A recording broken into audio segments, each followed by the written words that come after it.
3 महामंत्र। ॐ त्वमेव साक्षात् श्री महालक्ष्मी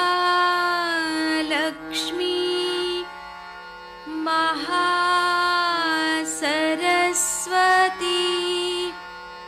महाकाली त्रिगुणात्मिका कुण्डलिनी साक्षात् श्री आदिशक्ति माताजी श्री निर्मला देव्यै नमो नमः। ॐ त्वमेव साक्षात् श्री कल्की साक्षात् श्री आदिशक्ति माताजी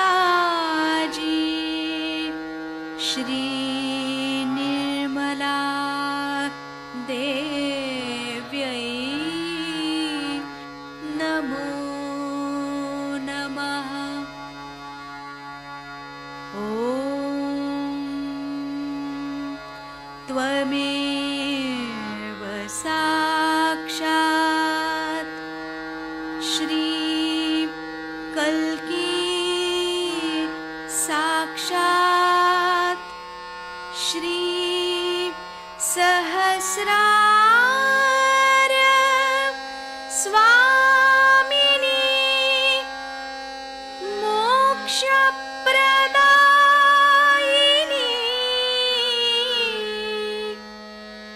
माताजी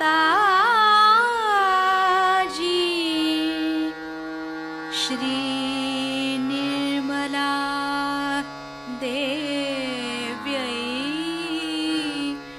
नमो नमः। श्री गणेश मंत्र। ॐ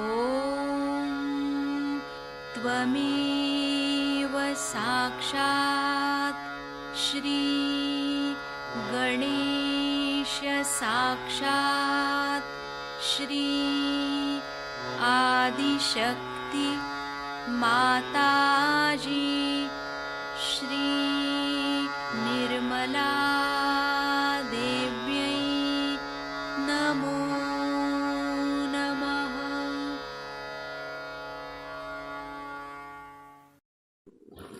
जय श्री माता जी। दोनों हाथ माँ के सामने, सेंटर हृदय में माँ की छवि को देखेंगे।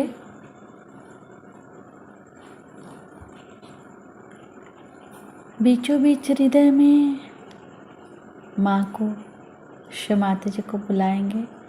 परम पूजनीय श्री माता जी, कृपा करके हम सभी के हृदय में अपना स्थान ग्रहण कीजिए।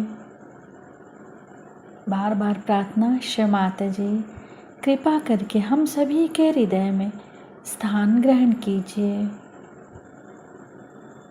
श्री माता जी हम सबको क्षमा कर दीजिए, हम सभी अज्ञानी हैं। सेंटर हृदय में श्री माता जी के प्रेम को अनुभव करेंगे।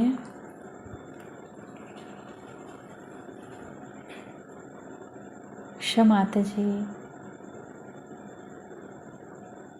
आप ही तो श्री जगदम्बा भी हैं। कृपा करके हम सभी के हृदय में श्री जगदम्बा स्वरूप में संपूर्ण शक्तियों के साथ अपने श्री चरण कमल लेकर आइए। माँ के श्री चरण कमलों को देखेंगे सेंटर हृदय पे।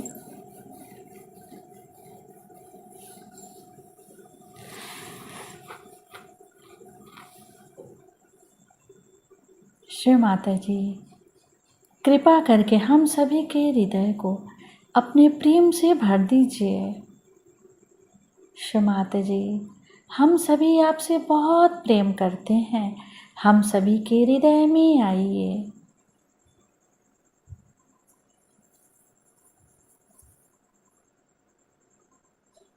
दोनों हाथों पे, एक एक अंगुलियों पे माँ के प्रेम को अनुभव करेंगे।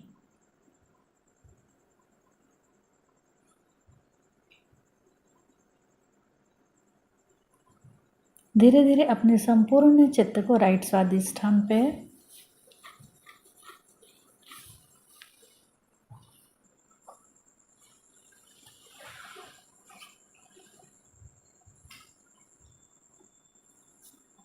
संपूर्ण चित्त राइट स्वादिष्ठान पे। श्री माता जी, आप ही करता हैं, आप ही करविता हैं, हम सभी के अंदर से समस्त कर्ता भाव समाप्त कीजिए।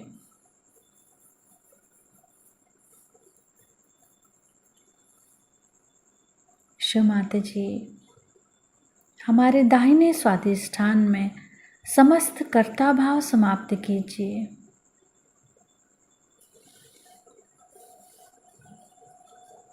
चित शक्ति मंत्र ओम त्वमेव साक्षात् श्री चित शक्ति साक्षात् श्री आदि शक्ति माता जी श्री निर्मला देव्यै नमो नमः।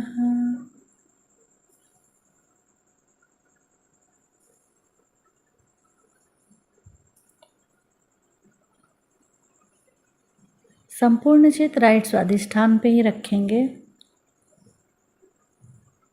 चित्त को वहाँ पर क्लॉकवाइज घुमाएंगे 7 टाइम्स।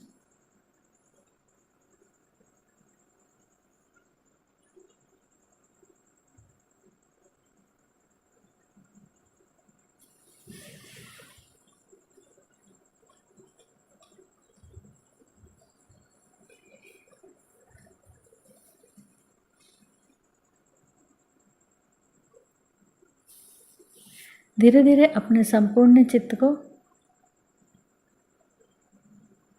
राइट नाभि पे माँ के श्री चरण कमलों को देखेंगे। शिव माता जी, कृपा करके अपने श्री चरणों की शीतलता हमारे लीवर पे प्रदान कीजिए।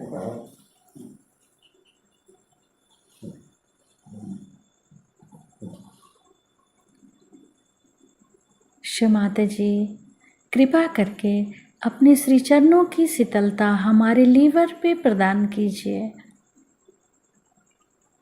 अपने चित्त को भी राइट स्वादिष्ठान से फिर राइट नाभि पे क्लॉकवाइज घुमाएंगे।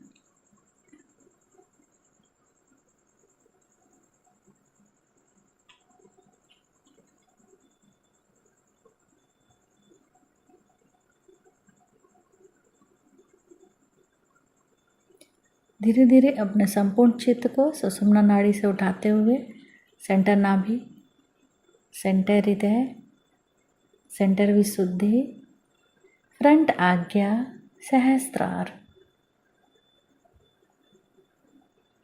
शिव माता जी, हम आपको सुन सके ऐसी कृपा कीजिए।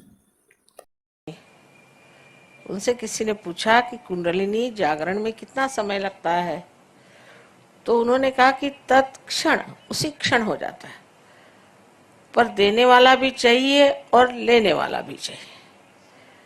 देने वाले तो पहले बहुत होंगे पर लेने वाले कम होंगे।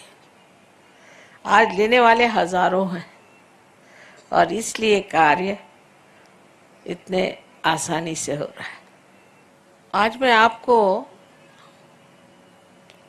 आत्मा के बारे में बताना चाहती हूँ, क्योंकि आत्मा को प्राप्त करो, आत्मा को सिद्ध करो, ऐसा तो सबने बताया, पर उसका निरूपण कहीं हुआ नहीं ठीक से कि क्या आत्मा चीज क्या है और उससे हमें क्या क्या प्राप्त होता है। इसके बारे में इतने विशद रूप से किसी ने बताया नहीं। शायद उस जमाने में इतने लोग नहीं थे।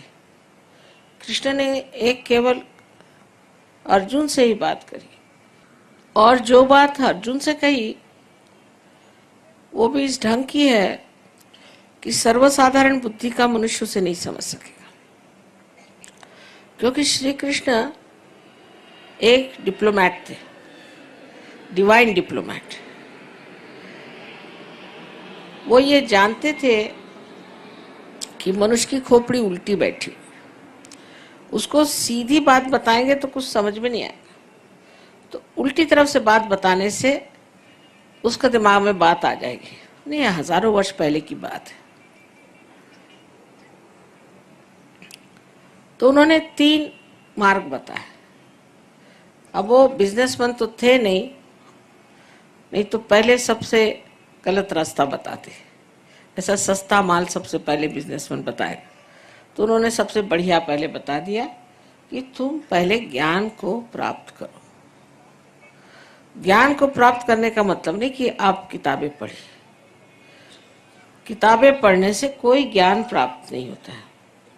ज्ञान का मतलब है आपकी मज्जा तत्व पे, आपकी मज्जा संस्था जो है, सेंट्रल नर्वस सिस्टम है, उस पे आपको जानना है। ये ज्ञान है, ज्ञ।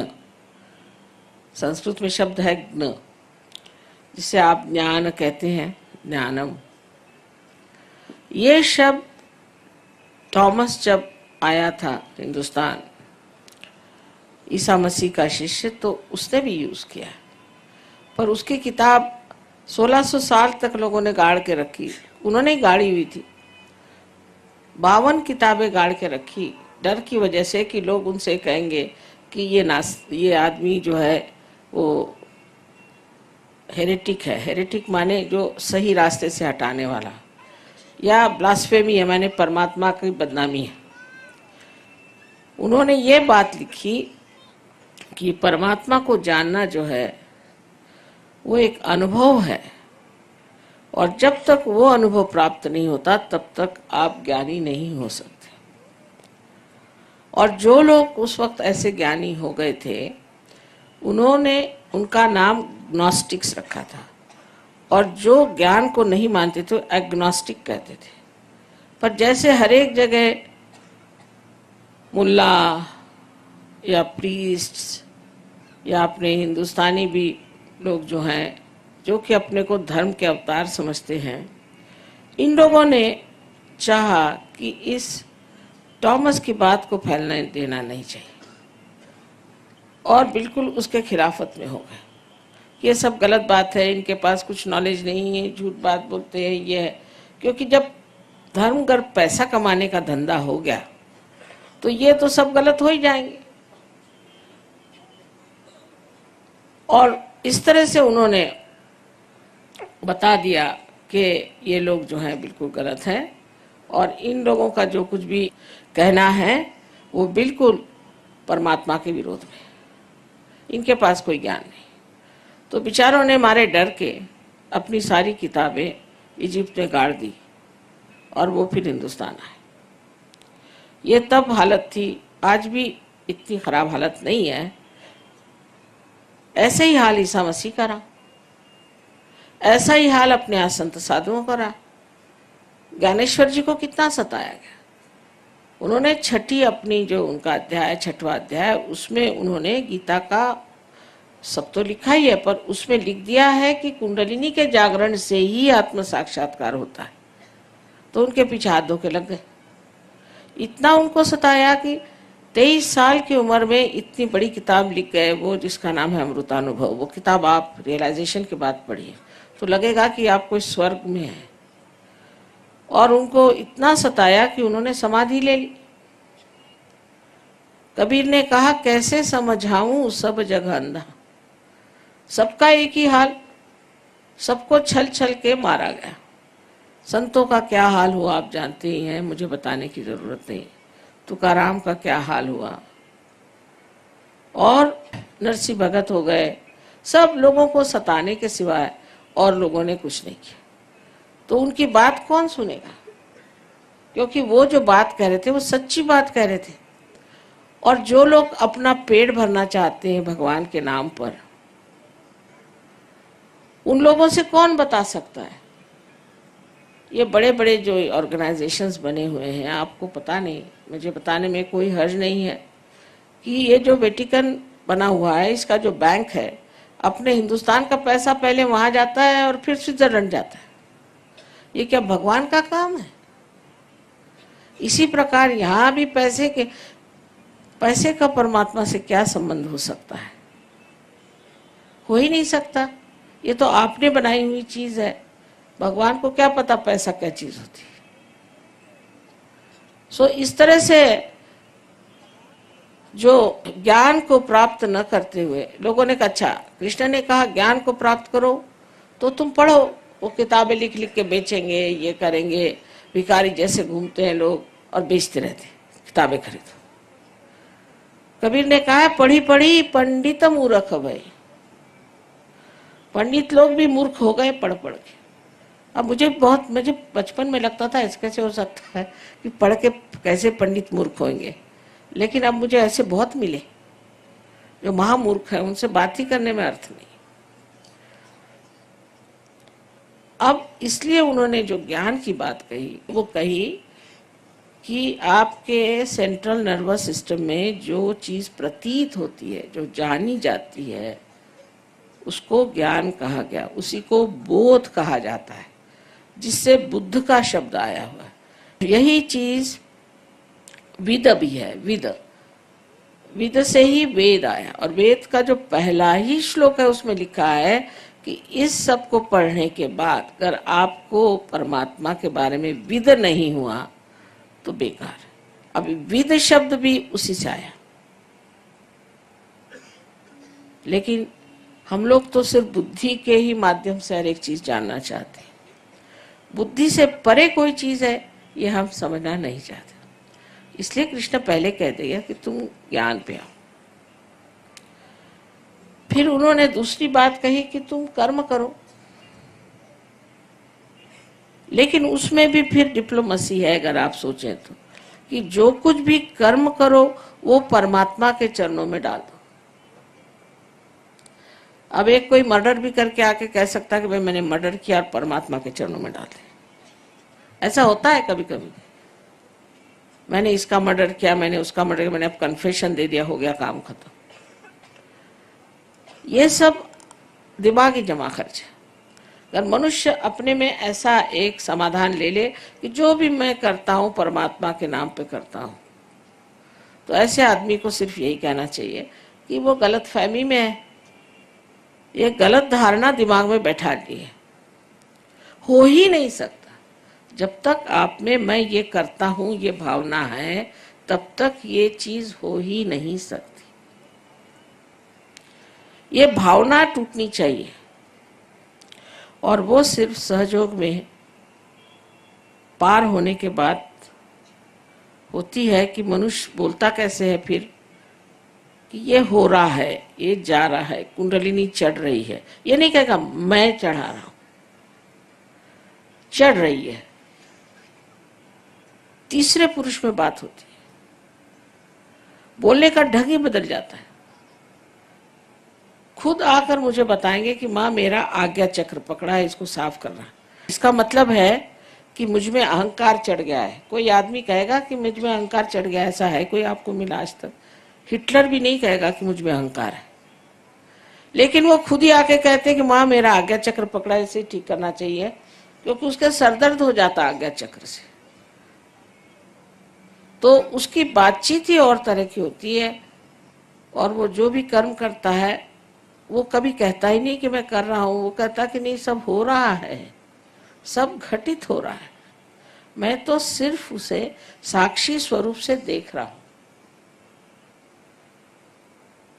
ये कर्म की बात। अब भक्ति में भी उन्होंने किया, उन्होंने कहा कि फल पुष्प पानी कुछ भी तुम मुझे दोगे तो मैं स्वीकार करूंगा, वो तो अपने स्वीकार की बात है, लेकिन तुम्हारी भक्ति अनन्य होनी चाहिए। अब अनन्य शब्द पे खेल है। अनन्य माने जब दूसरा कोई नहीं होता, माने जब आप एकाकारिता में आ गए, जब आप उस विराट में समा गए तभी अनन्य होंगे ना, नहीं तो आप अन्य हैं। अनन्य होने का मतलब है कि जब आप पार हो गए, जब आपको आत्म साक्षात्कार हो गया, जब आप उस विराट के अंग प्रत्यंग हो गए, तब आप अनन्य हैं, तब भक्ति में अर्थ है।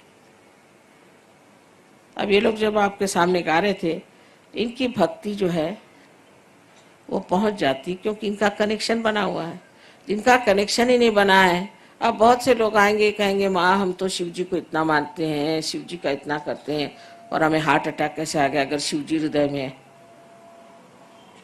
आपने तो शिव जी को सोचा कि जेब में रख लिया। अरे भाई, उनका नाम लेने से पहले आपको किसने परमिशन दी, किसने कहा कि अच्छा उनका नाम लो। एक घर किसी यहाँ के चीफ मिनिस्टर का ही नाम लेते, उसके घर पे आप जाइएगा तो पुलिस पकड़ लेगी आपको। और ये तो महादेव है, इनका नाम तुम ले रहे हो अपना, जैसे कुछ तुम्हारे जेब में बैठे कोई तुम्हारा नौकरी है। मेरा ये काम कर दे, तू ये काम कर दे, तू मेरा वो काम कर दे। तो ये भक्ति नहीं, अनन्य भक्ति। जब हम उससे योग प्राप्त कर चुके, जब हम उस महान विराट के अंग प्रत्यंग हो गए, तभी भक्ति का अर्थ लगता है। उससे पहले भक्ति का अर्थ नहीं लगता। अब उसके हिसाब से लोगों ने बनाया कि तुम भक्ति करो और पागल जैसे गाते फिरो, चिल्लाओ, गले खराब करो, कैंसर कर लो गले का, नहीं तो मंदिरों में जाओ, बल कटवाओ, फलाना करो, ठिकाना करो। उसे किसी का लाभ हुआ है क्या आज तक? हमको भी सोचना चाहिए कि ये सब चीजें करने से हमें कुछ लाभ हुआ है कि नहीं। और कल हमारे बच्चे खड़े होंगे कि तुम लोग पागल हो सब, ये सब करने से परमात्मा मिलने वाले। इसलिए पहले सत्य को जान ले, जिससे हमारे बच्चों को भी हम बता सकें कि सत्य ये है। और सत्य स्वरूप आत्मा है। आत्मा से ही आप सत्य को जान सकते हैं। जैसे मैंने कहा था कि एकमेव सत्य को जानने के लिए आत्मा का ही प्रकाश होना चाहिए। और आत्मा जब आपके चित्त में आ जाता है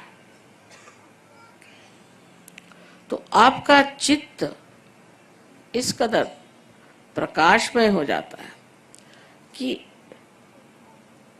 उस चित्त से आप जिसके बारे में भी सोचते हैं, एक कटाक्ष से भी आप दूसरों का फायदा कर सकते हैं। ऐसा चित्त होता है कि जहां भी आप चित्त डालें, फौरन आप जान जाइएगा कि इस व्यक्ति में क्या दोष है, इस व्यक्ति में क्या दोष है। आजकल आपको मालूम है कि हजारों ऐसे भोंदू गिरी करने वाले निकले हैं। उन्होंने पहन लिए कपड़े और निकल आए, कुछ ऐसा वैसा जंतर मंतर कर दिया, हो गया काम खत्म। और लोग उनके पीछे में पागल। कोई कोई तो जेल से छूट के सीधे काशाय वस्त्र पहन के जर्मनी चले जाते। एक से एक लोग हैं। हम उसी पे पूरी तरह से सोचने लग जाते हैं कि वाह वाह वाह वाह क्या है।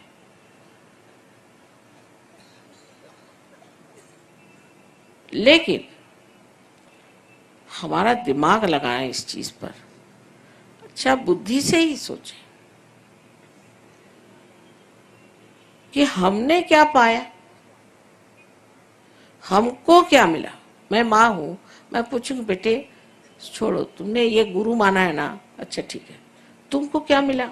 वही गुरु को चिपके चले जा रहे हो। तुमको क्या मिला? तुमको कौन सी शक्ति मिली?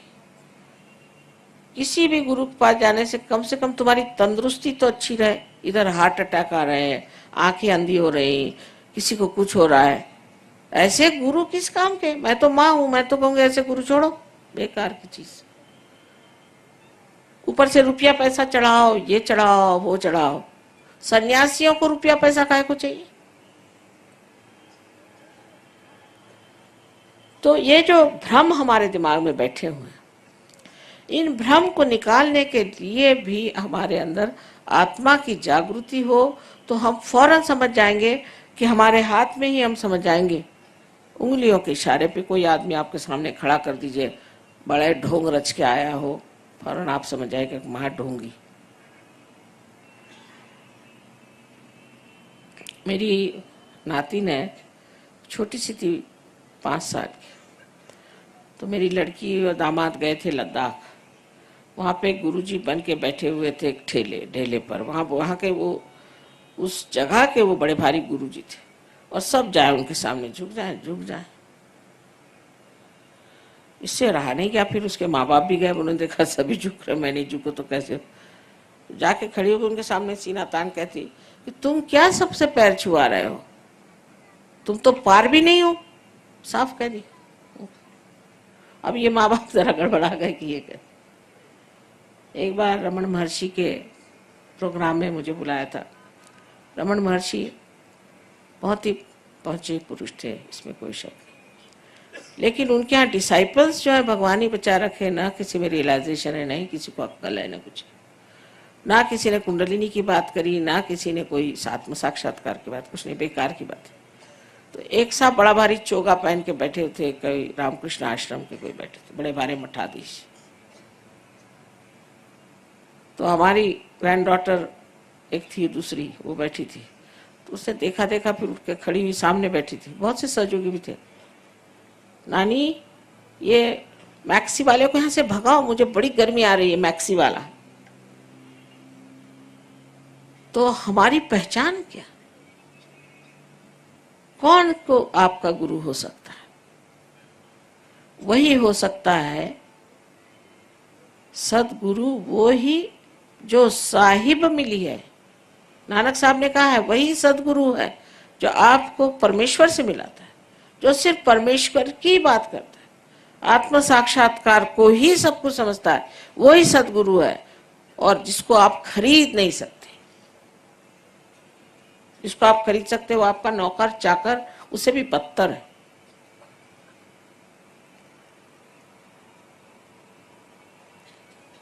आप लोगों को खुद सोच लेना चाहिए कि हमने क्या पाया।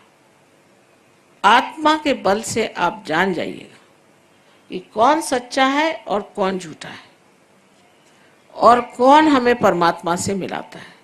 हाँ, अगर आपको और गलत सलत काम करने होए तो दूसरी बात है, वो मेरे पास नहीं। जैसे इसको मार डालो, उसको कत्ल कर दो, ये कर दो, ये तांत्रिक पना, ये मेरे पास नहीं। पर अगर आप परमात्मा को वास्तव में खोज रहे हैं और उसमें सच्चाई है, तो पहले ये सोचो कि हमने क्या पाया, हमें क्या मिला। ये बड़ी सोचने की, विचार की बात है। मैं 1970 साल से इन लोगों के बारे में सबसे बताती आ रही। तो उन्होंने जाके बता दिया कि माँ आपको लोग मार देंगे। मैंने कहा मुझे मारने वाला अभी तक पैदा नहीं हुआ। किसी ने मेरे ऊपर केस नहीं की, किसी ने कुछ नहीं किया, सब चुपचाप बैठे। क्योंकि सच्चाई मुझे मालूम है। मैं तो उनके मुंह पर कह सकती हूँ कि तुम लोग सब झूठे हो, सबको बेवकूफ बना रहे और सबका पैसा खा रहे हो, और नर्क में ये जाएंगे और उनके साथ उनके डिसाइपल्स भी जाएंगे। ये लोग कभी आपस में झगड़ा नहीं करते। क्राइस्ट ने कहा है बहुत साफ कि सैतान will not speak against his own house. सबने एक एक कमरा ले लिया है। अरे भैया तू भी चलने दे अपना धंधा और मुझको भी चलान दे, मेरे बारे में तू कुछ मत कहना, और मैं भी तेरे बारे में, तू भी अच्छा और मैं भी अच्छा। दोनों हाथ से हम पैसा इकट्ठा करें। सिर्फ पैसा ही इकट्ठा नहीं करते, आपकी कुंडलिनी खराब कर देते हैं, आपका शारीरिक आपको तकलीफ दे देते हैं। इनको क्या अधिकार है आपकी कुंडलिनी खराब करने का, या आप लोगों को सत्य से विचलित करने का? क्योंकि आप लोग परमात्मा को खोज रहे हैं, आप लोग भक्त हैं, आप लोग सीधे साधे हैं, इसलिए आपको बेवकूफ बना रहे हैं, और आप लोग भी उनके चक्करों में आ रहे हैं। वो भी मोहनी मंत्र करते हैं, वो लोग भी मेस्मरिज्म चलाते हैं। मैंने देखा है कि लोग मार खाते जा रहे हैं, मार खाते जा रहे हैं, घर में बीमारी पे बीमारी, सब तरह के आफत, उनके घर से लक्ष्मी उठ गई, सब कुछ, पर तो भी वो गुरु के पांव ही नहीं छोड़ेंगे। अरे भाई कुछ तो अकल रखो।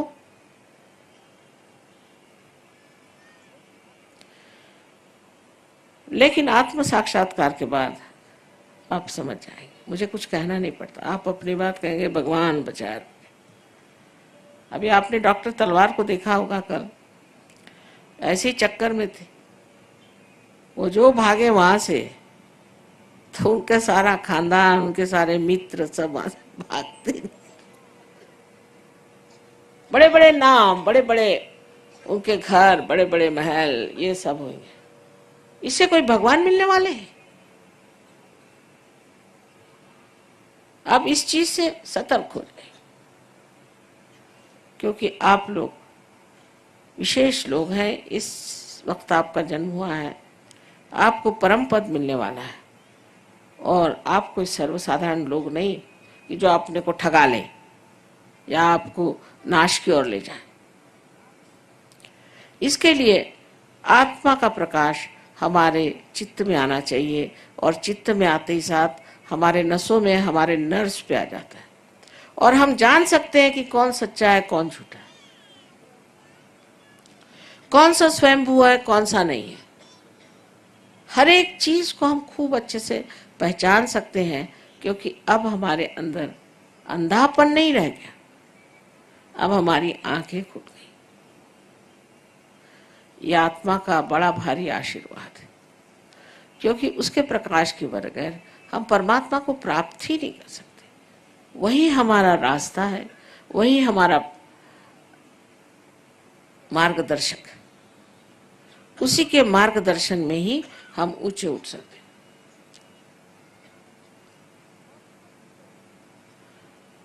और सबसे बड़ी चीज आत्मा की जो है वो ये कि आपको वो आनंद के सागर में ढकेल लेता है। आत्मा का आनंद एक अपना विशेष है। अब ये लोग देखिए, सब रईस घरों के हैं, यहाँ जो आए के पास मोटरें हैं, सब घर वर है, सब कुछ। अब यहाँ बेचारे कैसे भी रह रहे, 7-8 दिन से तो ट्रेनें में रह रहे, और कुछ पूछो तो नहीं ना, हम तो बड़े आनंद में हैं माँ, क्योंकि आत्मा का जो आराम है, कंफर्ट है, वो बहुत बड़ी चीज है। फिर दुनिया भर की चीजों से कोई मतलब नहीं। आपकी ईर्ष्या, आपकी घृणा, किसी से कोई सी भी ऐसी गंदी भावना है, सब फटकती ही नहीं। कोई है अपनी जगह, कोई दूसरा अपनी जगह, कोई एक दूसरे की गर्दन नहीं काटता, कोई एक दूसरे को सताता नहीं, बस उस आनंद के सागर में सब मौज से रह रहे हैं। अब 55 देशों के लोग हैं। गणपतिपुणे में हमारा सेमिनार होता है, जहाँ सब आएंगे, अभी भी आए हैं, पर और आने वाले। ये कभी लड़ते नहीं आपस में, कभी झगड़ते नहीं, कोई नोच खसोट नहीं, कोई कभी झूठ बोलना नहीं, कोई पैसा खाना नहीं, कुछ नहीं, कुछ नहीं, कुछ नहीं। जब ऐसे लोग तैयार हो जाएंगे तो सब लड़ाई झगड़ा खत्म हो जाएगा। धर्म के मामले में सब धर्मों में हमारा विश्वास है। एक ही धर्म को लेकर बैठे, हमारा ही धर्म सबसे अच्छा है, हो गया झगड़ा शुरू।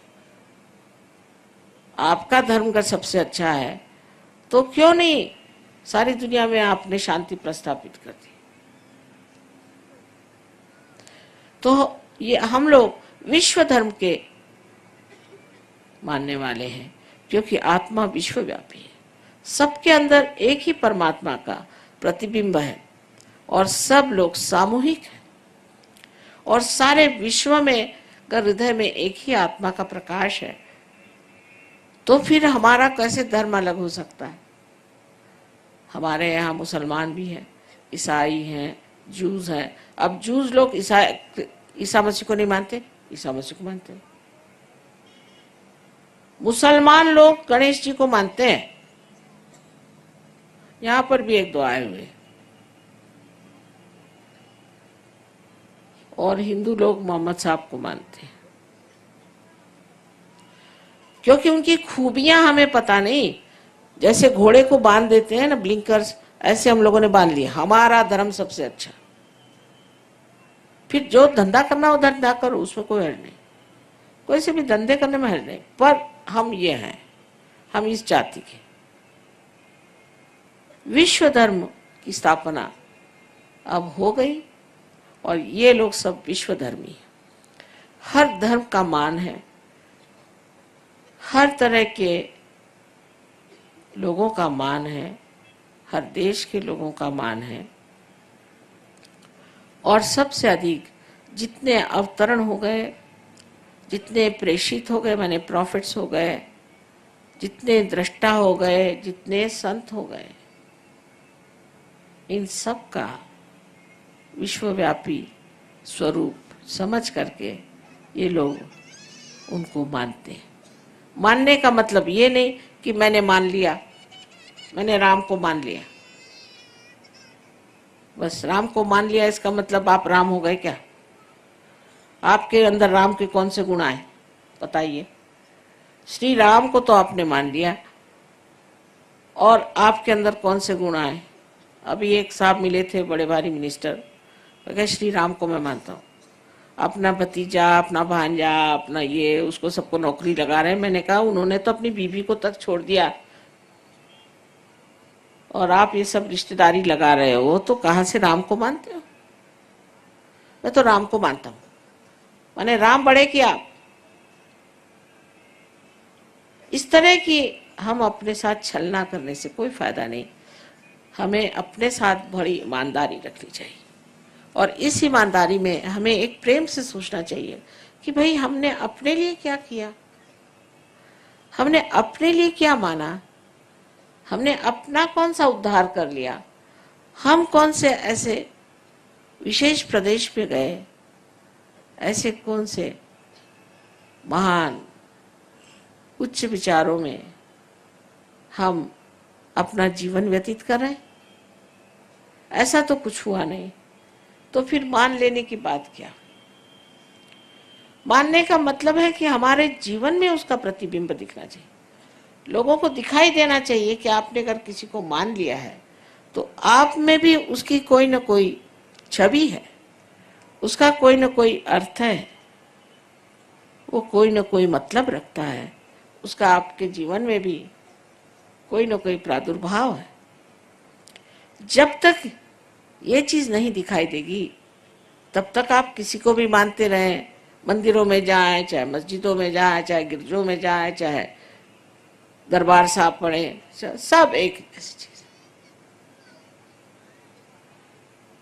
उससे अब बच्चों में ये बात आ गई कि क्यों ये सब करें हम, और सही भी बात है क्योंकि वो बुद्धि लगाते हैं। आपको चाहिए कि अब धर्म को आप पूरी तरह से जाने, और इस धर्म को क्यों पालन करना है, क्यों धर्म को पालन करने को कहा था? क्योंकि जब तक धर्म के सहारे हमारे अंदर संतुलन नहीं आ जाएगा तब तक हमारी उड़ान नहीं हो सकती, हम चढ़ नहीं सकते, हम बढ़ नहीं सकते। इसलिए इस संतुलन के लिए इन्होंने कहा था कि धर्म में रहो, पर सहयोग में आप अधर्मी भी हो कोई हर्ष नहीं, आपको पहले संतुलन में बिठा देंगे और फिर आपको उड़ा देंगे। रिपेयरिंग शॉप है सहयोग, सब तरह का इंजीनियरिंग इसमें होता है। कोई अगर राइट साइडेड है तो उसको राइट साइड में बिठा, लेफ्ट साइड में करके बीच में ले आएंगे, बस बीच में लाके और बीच में आते साथ उसकी कुंडली जागृत हो जाती, कुछ ज्यादा नहीं करना पड़ता। आपकी जो भी मशीनरी जैसी भी हो वो सब ठीक करने के यहाँ माहिर लोग हैं, और एक दिन आएगा आप भी सब ठीक कर लेंगे बगैर स्क्रू ड्राइवर किसी चीज के, आप सबके स्क्रूज ठीक कर देंगे, या आपके अंदर शक्ति आ जाएगी बिल्कुल। और ये आते ही साथ देखिएगा आप, एक आदमी हजारों लोगों को पार कर सकता है। कुछ आप कम है किसी से? अरे ये गुरु लोग जिन्होंने कुछ पाया नहीं, जिनके पास सत्य भी नहीं है, लालची झूठे, इन लोगों ने अपने तो इतना ये बना लिया, और तुम सच्चे लोग होकर के तुम कुछ नहीं बना रहे।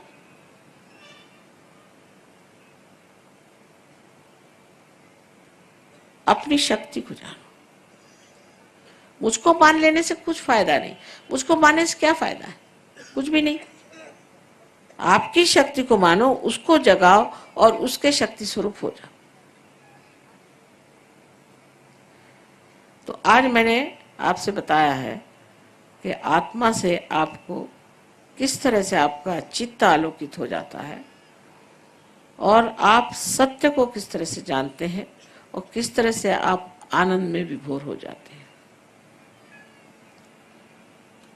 ये सब चीजें वास्तविक में होती हैं।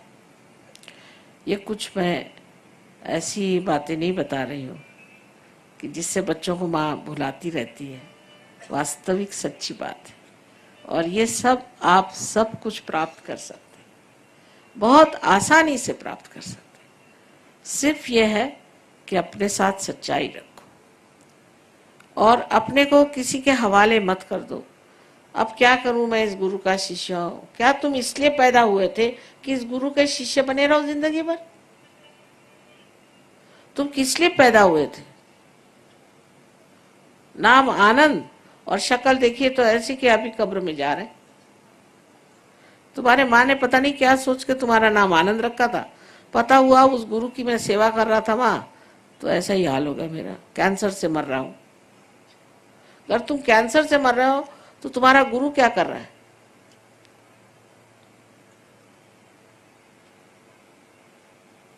इस महान बेला में, इस महान समय में आपका जन्म हुआ है। आप बड़े भाग्यशाली हैं और इस भाग्य को समझ करके अपने स्वरूप को पहचानो, अपने को जानो, आत्मबोध को प्राप्त कर लो और उसके बाद मैं देखूंगी कि आपका क्या हाल होगा। एक से एक लोग तैयार होंगे। यही हमारे देश का भी भविष्य है, बड़ा ऊंचा भविष्य है। अभी घबराओ नहीं, ये सब ठीक हो जाएंगे। आप अपने को सब ठीक कर लीजिए पहले, फिर सब कुछ ठीक हो जाएगा। आशा है आप लोग मेरी बात का बुरा नहीं मानेंगे। माँ को तो सच्ची बात बतानी पड़ती, जो सच है वही मैं तुमसे बता रही हूँ। और मैं चाहती हूँ कि हैदराबाद में बहुत से लोग सहयोगी हो जाएं, सो सारे दुनिया से लोग यहाँ आए आपके पास, क्योंकि ये भूमि कोई विशेष मुझे लग रही है। पता नहीं, मैं पूछ रही थी कि यहाँ क्या बात है कि यहाँ के इस कदर चैतन्य इतना ज़्यादा आकाश में दिखता है मुझे। तो कोई ना कोई विशेष चीज़ है जिसलिए आप यहाँ आए हैं और कोई ना कोई विशेष आप भी हैं जिसे आप विशेष पा लें। मेरा आपको सबको अनंत आशीर्वाद।